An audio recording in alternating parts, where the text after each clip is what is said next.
eles estão falando ali com grandes nomes. E aí eles chegam assim, tímidos, mas depois eles começam a se soltar. Eu acho tão legal, porque aí eles. Realmente, é o que você falou, tem aquela parte humana, né? Que você fica perto deles. E eles se sentem mais seguros e isso vai fluindo. Gera empregos, gera, né, dinheiro e é o que a gente quer. Agora, como é que foi? O que eu fico me perguntando? Porque quando a gente entra num programa, a gente fica com medo como é que vai ser a recepção. Quando a gente é nova, né, cara? Como que foi a recepção com os outros participantes? Tranquilo? Vocês se dão, assim, bem? Pô, Tem é contato um é fora? um tanque de tubarões, né, então todo mundo quer ver sangue, literalmente ali. Mas assim, brincadeiras à parte, eu peguei uma situação também bem atípica, que foi a gravação durante a pandemia. E daí você acaba não tendo um relacionamento tão próximo, por quê? Primeiro camarim tudo isolado, né, o horário da maquiagem separado, então em isolamento também, por não podia ter contato, tem um monte de protocolos que a gente teve que cumprir para poder fazer as gravações. Então, para você ter uma ideia, antes, se você olhar o cenário do Shark, as poltronas elas eram mais próximas. Elas tiveram que ficar mais afastadas e tem um acrílico do lado ainda para proteger, né? Para Sim. ainda mais isso, né? Então, ou seja, isso cria um distanciamento. Você consegue conversar menos do que você conversava antes. Se você toca uma poltrona aqui, você pode ver que nas outras temporadas os Sharks cochichavam mais, né? Então você tenta falar com o outro, mas tem um acrílico ali no meio que atrapalha, entre aspas, ali a comunicação. E eu cheguei, eles já estavam muito entrosados, porque todos eles já tinham gravado junto outras vezes. Sim. E eu não conhecia, eu só conhecia o Apolinário, pessoalmente, por causa do Instituto Êxito, mas também que eu tinha conhecido ele um pouquinho antes da pandemia, até dentro das palestras que a gente dava para o Instituto, né? E que a gente continua dando através do Instituto Êxito. Então eu conhecia ele através desse contato, né? Dentro do Instituto só. Mas eu não tinha uma relação pessoal com ele, não tinha conversado tanto com ele, né? Então, assim, chegando lá, eu tinha como falar mais com ele. O Semenzato conheci naquele dia, no dia da minha gravação, no primeiro dia que eu cheguei lá pra gravar, que eu conheci ele, o Caíto a mesma coisa pessoalmente, a Camila a mesma coisa. Então eu não tinha tido contato com eles previamente pra poder gerar um tipo de conexão. Obviamente, todos foram muito respeitosos, me trataram muito bem em relação a respeito, mas dentro ali do programa não me deram mola lá, não. Tipo, no primeira temporada sofri porque assim, até muitas vezes os Sharks eles se juntam, né, pra fazer negócio e tudo mais, eles não sabiam como eu ia ser no dia a dia. Eu era mais nova ali, não sei se, né, botavam fé ou não sabiam como eu ia reagir, não sabiam nada. Então, ou seja, não vou dizer que eles facilitaram a minha vida. E até o primeiro dia de gravação ali, um monte de pergunta. E é uma metralhadora, né? Quem assiste aí sabe muito bem disso. Metralhando o empreendedor, às vezes eu queria fazer pergunta e não conseguia. Eu lembro de um dia que foi muito legal com a participação da Luísa Trajano, que é uma maravilhosa, né? Um Ela, exemplo. e ela me conhece por causa do mercado financeiro, né? E a gente se conhecia. E daí ela pegou e sentou, ela tava lá do lado da Camila, lá na ponta, e ela sabia que, como eu era do mercado financeiro, eu ia perguntar os números. E daí eu queria fazer pergunta, eu não conseguia. Eles me atropelavam, eu não conseguia fazer pergunta. Até um ponto que ela falou assim: gente, vocês não deixam nem a Carol falar. Então, ou seja, os primeiros, assim, eu tive que pegar o ritmo. Né? Não tinha entendido ali a dinâmica. E, meu, você tem que atropelar mesmo. Senão, a gente pede licença, pede desculpa depois, Levanta a mão, né, cara? mas se atropela. E a dinâmica ali é da disputa, né? Porque todos os Sharks querem os melhores negócios. Apesar de você respeitar a história de cada Shark ali, cara, você não tá ali pra perder tempo.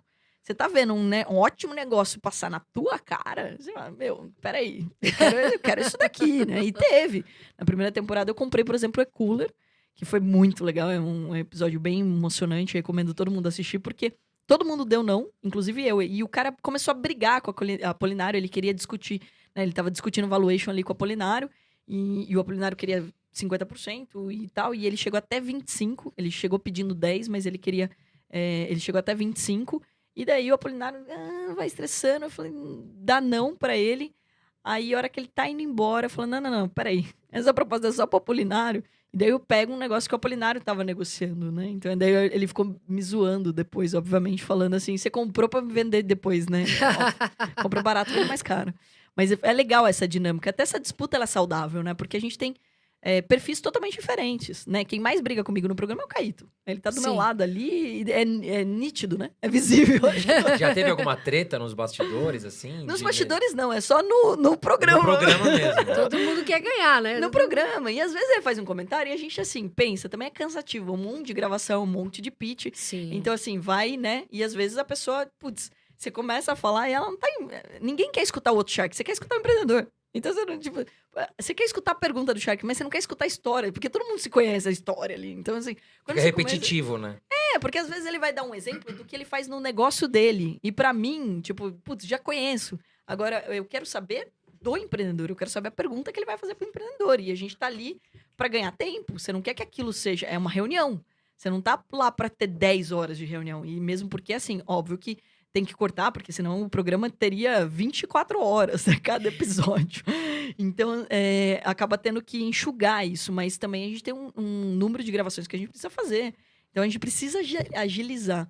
Então, às vezes, acaba tendo esses estresse de, putz, fala logo, para de enrolar, entendeu? Tipo, o que você quer saber? Mas você vai fazer proposta ou não vai?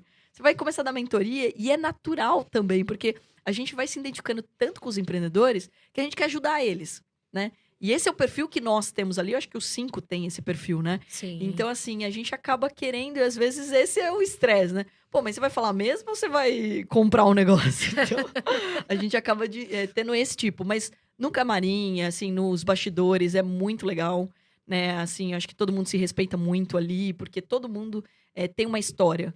E no final do dia, eu acho que é essa questão que a gente precisa levar, né? Independente de eu gostar do teu negócio, ou de gostar até de você como pessoa. Às vezes você tem perfis diferentes. Você gosta, sei lá, de um tipo de música, eu gosto de outro, e a gente não se conecta por causa disso, né? Por algumas questões diferentes nesse sentido.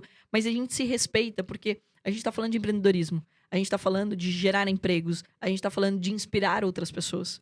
Então, mesmo que eu possa, por exemplo, ter uma disputa com o Caíto, ou ter uma disputa com a Camila, o Semenzato, o Apolinário, tem que lembrar que essas pessoas, elas estão lá, elas estão inspirando outras pessoas, elas estão motivando e elas estão gerando emprego. Então, coisas essenciais para o nosso país. Quando a gente pensa em sociedade, em comunidade, qualquer desavença, ela cai por terra, né? Então, qualquer situação que você, não gosto muito do fulano, pô, mas esse fulano é tão importante para o nosso país, esse fulano é tão importante para aquela pessoa que entrou ali. Então, para aquela pessoa que, por exemplo, me deu um não, porque ela era mais fã de um do que, né, do meu trabalho, por exemplo, não conhecia meu trabalho, pô, olha o que essa pessoa, o que vai acontecer na vida dessa pessoa. Ela nem deve ter dormido à noite, porque ela virou sócia de uma pessoa que ela era super fã e ela vai se dedicar pra isso e tudo mais. Então, acho que esse respeito entre os Sharks que é importante a gente deixar muito claro que a gente se respeita muito, que a gente torce pro sucesso de cada um. Óbvio que a gente tá ali disputando pelo melhor negócio, mas no dia a dia a gente tá torcendo para que todos os empreendedores fechem com os Sharks e tenham um sucesso pós-Shark, que é por isso que existe o programa.